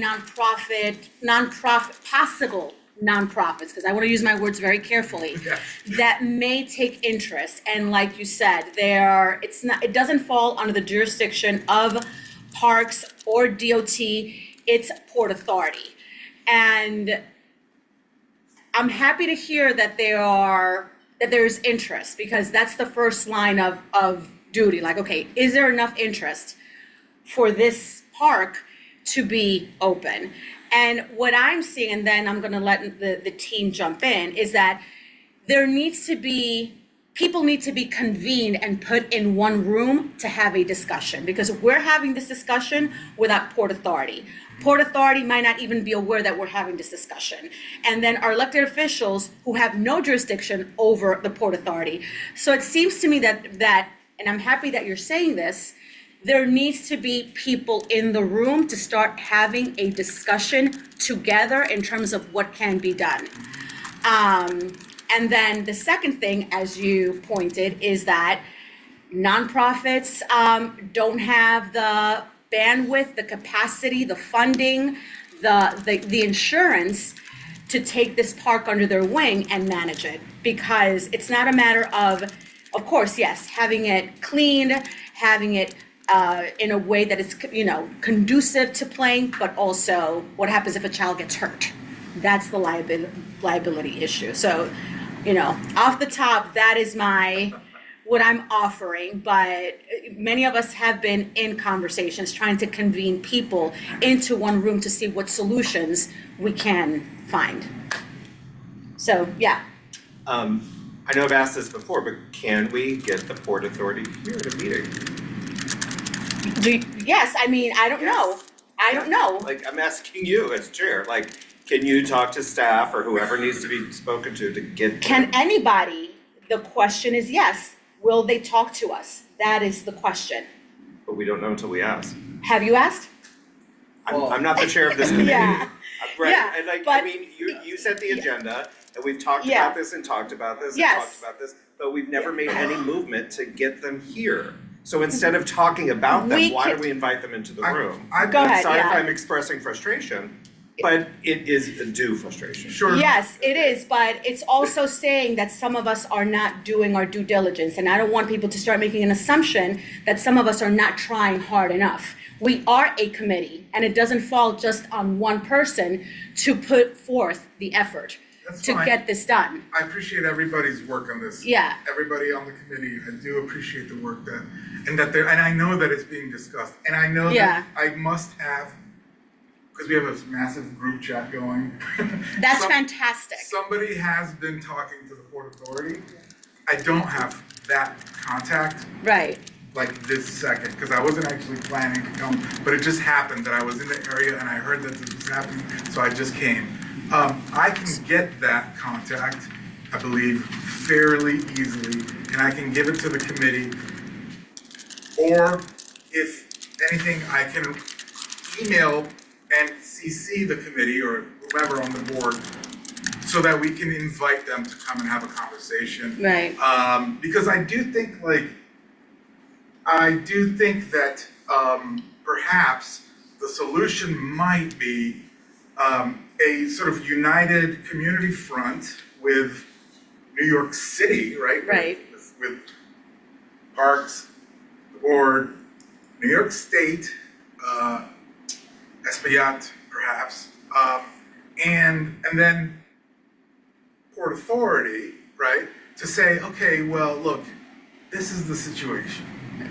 We don't have the resources, right, to pay for this liability. And this Seems is to why be- they're saying that it's a nonprofit. There has to be a nonprofit interested enough.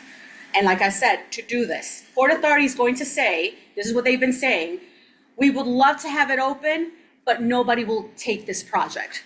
I understand. But- Yeah. So then, that's a resource capability that we don't possess at this moment. Right. The resources that we do possess are whatever city resources we might have at our disposal.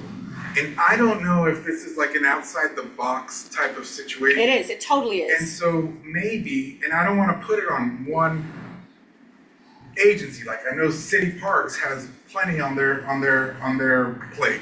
I know, but there is a possibility where New York, right, can at least form maybe a special committee, because unfortunately this is the Port Authority, so like And there's- Jersey's involved and New also. Jersey is also Exactly. involved. So there's like all this stuff, and unfortunately, it's a pain for us, not like a pain like, oh, I mean, it's sad. It makes us sad every day that we walk by and we see this beautiful little pocket park and it's not being cared for.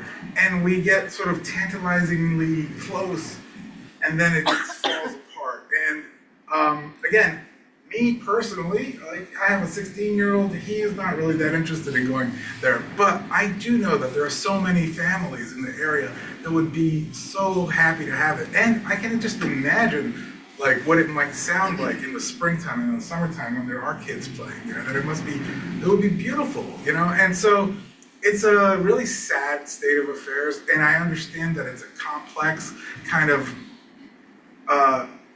issue, and that it would require us all getting into the same room and having a little bit of an outside the box discussion and saying, all right, we understand that this is the main, because it seems to me that the crux obviously is this liability, and who's going to be taking the liability and paying for the insurance to protect anybody who's in there who might get hurt so that nobody gets bankrupt. I mean, personally, I think we pay what is the toll now at the bridge? It's like $20 to cross the bridge.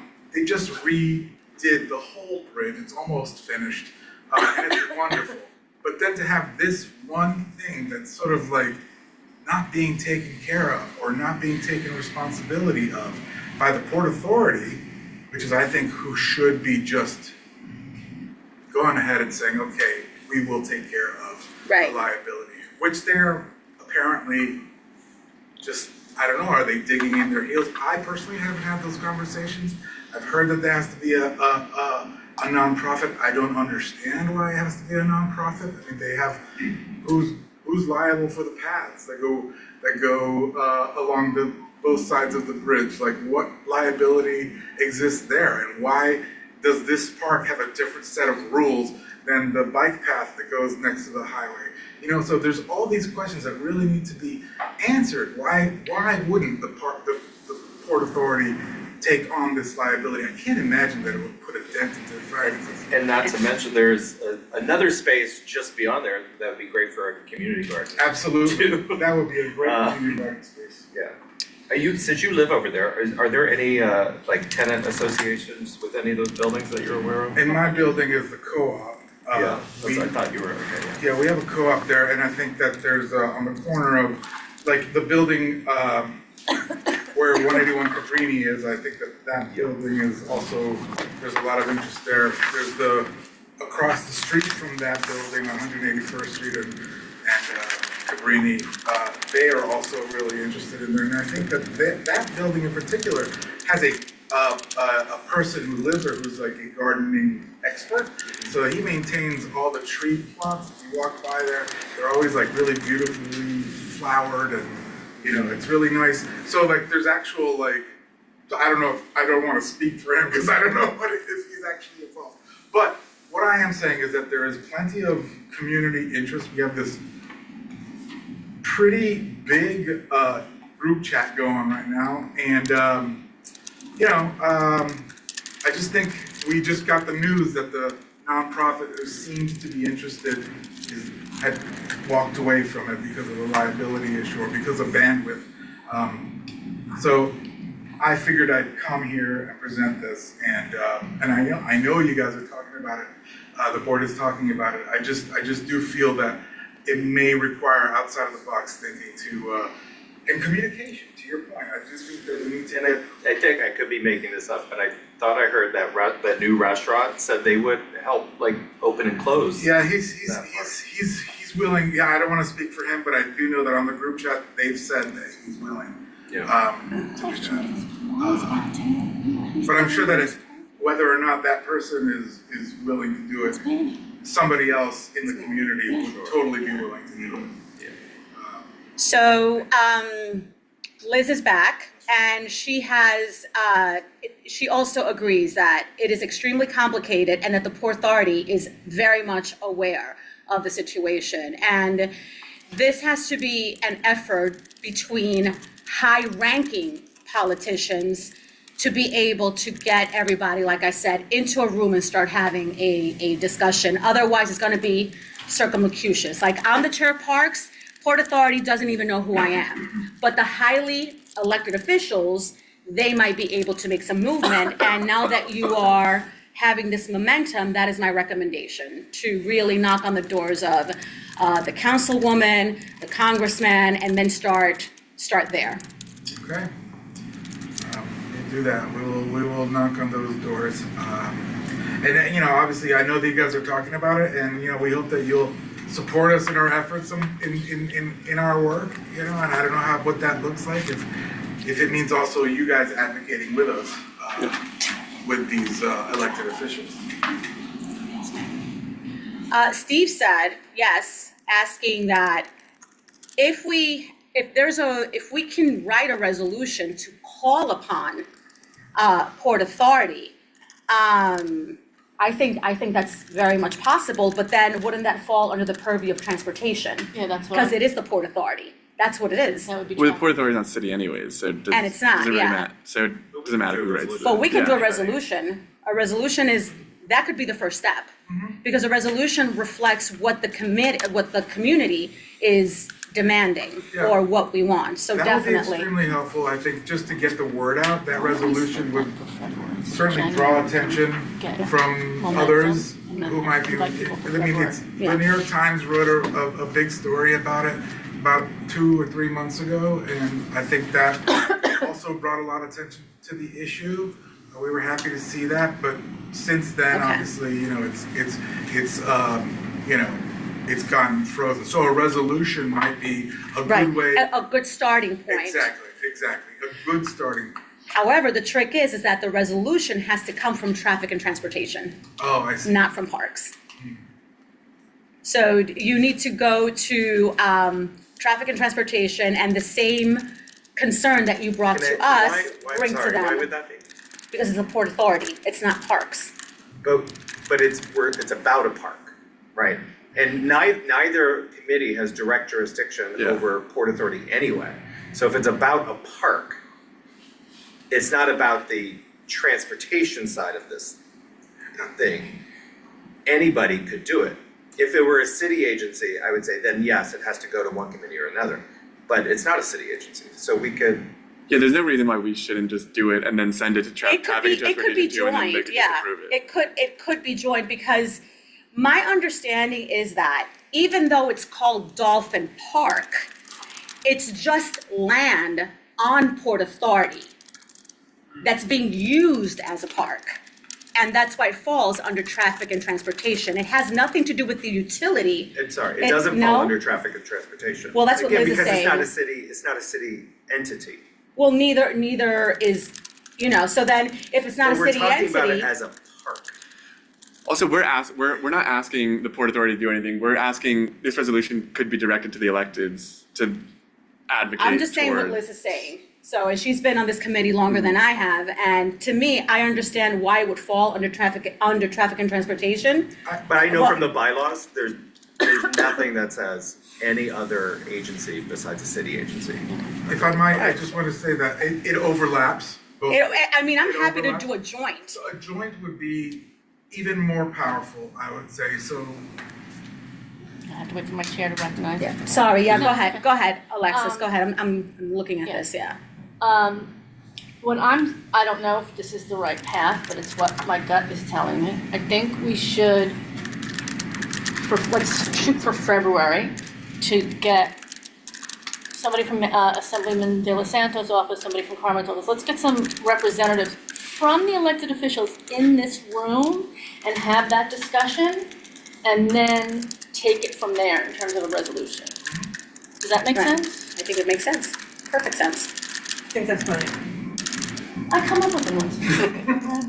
Yeah. Thank you for that, because again, Yeah. I do think it is gonna require like out of the box thinking, and it's gonna require us to overlap on certain issues where it could be parks, it could be transportation, and perhaps we might need support from city parks in terms of like, just as identifying it as an issue.